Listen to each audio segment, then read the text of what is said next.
Bonjour à tous, ou plutôt salam alaikum, comme on dit en français. Sourate al-Qamar, la sourate de la lune, verset 1. Après Bismillahirrahmanirrahim, nous dit « L'heure approche et la lune s'est fendue. » Sadaqallahu halalou al-hatim. La première fois que j'ai lu cette sourate, je me suis dit « Mais qu'est-ce qu'il a encore fait, Rasulallah ? On peut pas le laisser 2 minutes tranquille. Déjà l'épisode du bourricot volant al-Burak, c'était fort de café, mais là, il a fendu la lune en deux. Je me suis dit, mais comment il a fait ?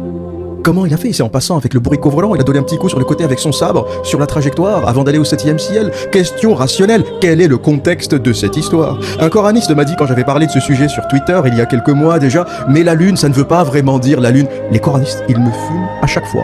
Pour eux, plus rien ne veut plus rien dire. Au passage, pour ceux qui ne savent pas ce que veut dire un coraniste, c'est les musulmans qui déclarent expliquer le Coran tout seul, à leur façon. Donc, frapper ne veut pas dire frapper, tuer ne veut pas dire tuer, pénétrer ne veut pas dire pénétrer, mais plutôt isoler. Donc, Mohammed, 54 ans, n'a pas pénétré la petite Aïcha, il l'a isolée. Il a isolé la petite Aïcha âgée de 9 ans. Et les mecs, ils te racontent ça normal, avec le sourire. Et du coup, si on suit cette logique coraniste, la lune a été fendue, ça veut dire quoi ? Que Mohammed Rasulallah a fendu le cul d'Aïcha pendant son isolement ? N'importe quoi, ces coranistes. Les coranistes ont sodomisé 14 siècles d'érudition et de recherche islamique. C'est un massacre. Comme on dit en français, Starfullah. Là, on est aux frontières de la mécréance.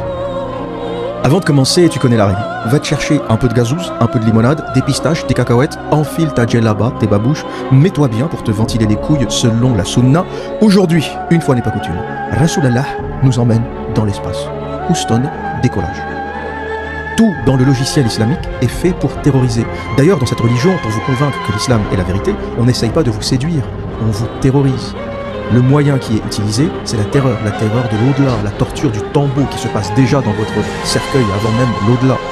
Des histoires terribles qui sont racontées aux enfants. Et si tu quittes l'islam, on te tue. Le messager d'Allah a dit « Quiconque change sa religion, tuez-le. Quiconque change sa religion, tuez-le. » On ne peut pas être plus clair.